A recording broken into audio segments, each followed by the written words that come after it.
Amigos, dirigir sem CNH é crime?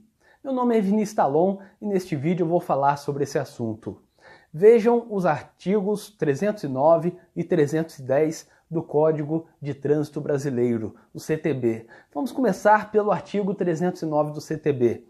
Ali tem a seguinte conduta: dirigir veículo automotor em via pública sem a devida permissão para dirigir ou habilitação, ou ainda se cassado o direito de dirigir, gerando perigo de dano. A pena é de detenção de 6 meses a 1 ano, além de multa ou multa. E pela pena, portanto, é cabível o julgamento pelo Juizado Especial Criminal, é o GCRIM o competente para julgar esse crime, além de ser admissível o oferecimento da transação penal e da suspensão condicional do processo, se preenchidos os outros requisitos legais. Mas o interessante é que a parte final desse crime, a parte final do artigo 309, tem a expressão gerando perigo de dano. E sempre que o legislador insere essa expressão, ele está querendo tornar aquela conduta um crime de perigo concreto, ou seja, o perigo não é presumido, o perigo deve ser demonstrado pela acusação naquele caso concreto. Significa que dirigir sem CNH não é crime. Somente é crime dirigir sem CNH em uma via pública gerando perigo de dano. Isto é, naquele caso concreto, naquela situação fática, tem que ficar demonstrado que, ao dirigir sem CNH, aquele motorista expôs a perigo as pessoas que transitavam pelo local, os bens jurídicos tutelados, enfim. Tem que demonstrar que aqueles motoristas foram sujeitos a risco, a perigo, em razão dessa conduta, e apenas nesse caso o fato será típico. A mera conduta de dirigir sem CNH, sem expor bens jurídicos a perigo, não é crime, portanto. E isso é interessante porque o Ministério Público deverá demonstrar vários elementos, tanto na denúncia quanto durante a instrução processual. O Ministério Público deverá demonstrar que aquele indivíduo não tem a CNH, não tinha a CNH quando ele dirigiu, que de fato ele dirigiu em uma via pública, e aí você retira, por exemplo, locais privados, reservados, particulares. Dirigir em um sítio fechado não seria esse crime, não haveria crime nenhum, na verdade. E também você tem que exigir que o Ministério Público demonstre que, naquele caso concreto, de fato, gerou perigo de dano. Houve uma situação de perigo às pessoas que estavam no local, porque o motorista, sem CNH, dirigiu em zigue-zague, em alta velocidade, ou de qualquer forma expôs a perigo as pessoas que estavam naquele local. E isso é muito interessante porque se o Ministério Público, na denúncia, não demonstrar esse perigo de dano, não mencionar o perigo de dano, a denúncia será inépta. E ela será inépta com base nos artigos 41 e também no artigo 395, inciso 1º do Código de Processo Penal. Artigo 41 e artigo 395, inciso 1º do Código de Processo Penal. E se o Ministério Público demonstrar na denúncia, mas durante a instrução não conseguir provar que de fato houve perigo de dano, o fato será considerado atípico. Então, deverá ser absolvido com base no artigo 386, inciso 3º. Ou, no mínimo, se não houver prova suficiente de que gerou perigo de dano, deve absolver com base no artigo 386, inciso 7º do Código de Processo Penal. De qualquer forma, deixar de imputar na denúncia que aquela conduta gerou perigo de dano torna a denúncia inepta. E se na instrução não provar que aquele fato efetivamente gerou perigo de dano, haverá, portanto, a atipicidade do fato, porque não é crime dirigir sem CNH por si só, ou deverá ser absolvido por ausência de provas suficientes para a condenação. 386, incisos 3º ou 7º do Código de Processo Penal. Logo, dirigir sem CNH por si só não é crime. Mas é interessante observar também o artigo 310 do CTB. Lá no artigo 310 do CTB tem a conduta consistente em permitir, confiar ou entregar a direção de veículo automotor à pessoa não habilitada. Ponto.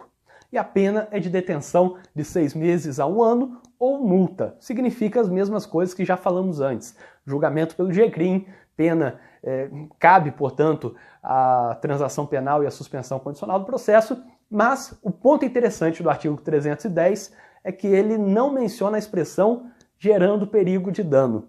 Logo, a conduta daquele que entrega o veículo a uma pessoa que não tem habilitação, por si só é crime.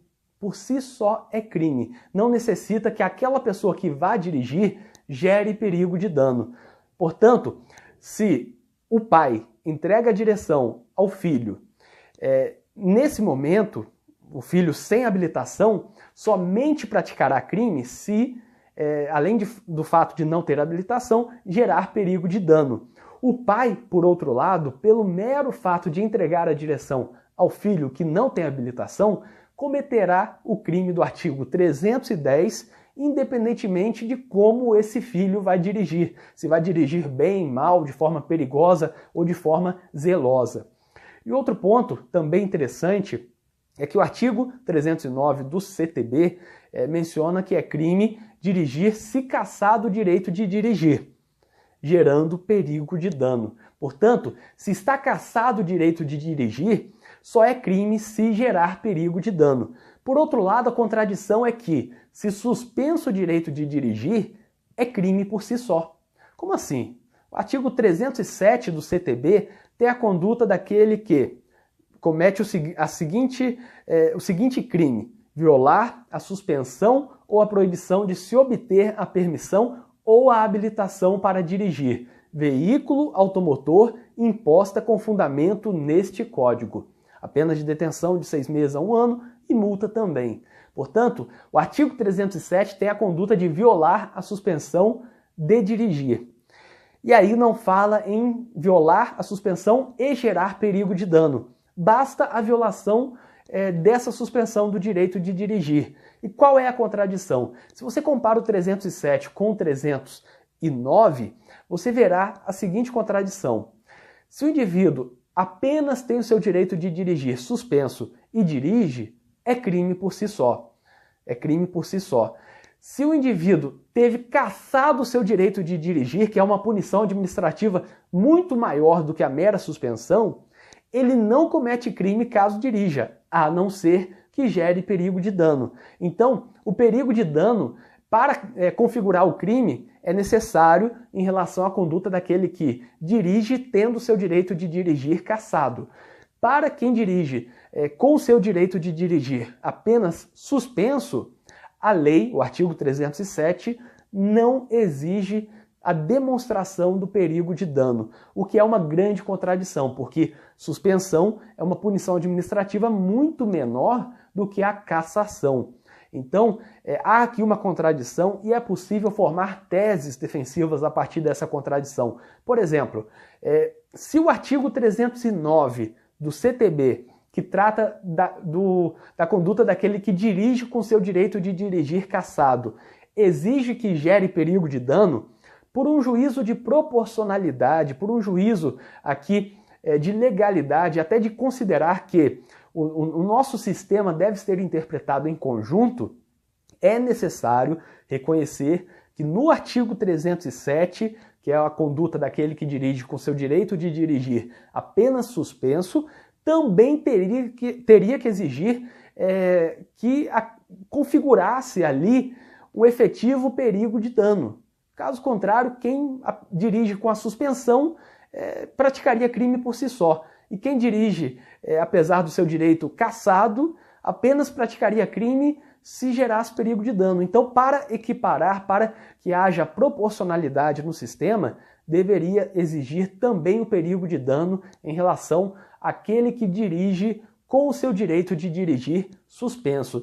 É algo para interpretarmos de forma conjunta os dois crimes e para fazer um juízo de proporcionalidade. Até porque a nossa legislação penal tem várias desproporcionalidades, como vamos falar em outros vídeos sobre a receptação simples e a receptação qualificada. A receptação qualificada tem um dolo eventual e tem a pena maior que a receptação simples, que tem um dolo direto.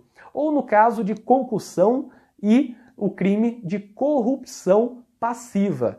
Comparando a concussão e o crime de corrupção passiva, temos que a conduta de quem pratica a concussão é muito mais grave do que a conduta daquele que pratica a corrupção passiva. Contudo, por uma reforma legislativa equivocada, quem solicita uma vantagem tem uma pena máxima maior do que aquele que exige a vantagem. Compare lá as penas máximas dos crimes de concussão e de corrupção passiva. Os dois que mudam basicamente quanto à exigência na concussão e na solicitação, no caso da corrupção passiva, tem uma desproporcionalidade. E a pena da concussão é menor que a pena máxima da concussão é menor que a pena máxima da corrupção passiva, o que é um equívoco que deveria ser corrigido por um juízo de proporcionalidade. A mesma coisa aqui em relação às condutas de dirigir com direito de dirigir, suspenso ou cassado. Nos dois casos, deveria, por um juízo de proporcionalidade, exigir a demonstração do perigo de dano. Espero que vocês tenham gostado deste vídeo. Inscrevam-se no canal, ativem as notificações. Eu tenho um projeto de lançar um vídeo por dia aqui neste canal do YouTube. Então, se você se inscrever e ativar as notificações, você será avisado no seu celular, no seu computador, sempre que for lançado um vídeo novo. E até o próximo vídeo.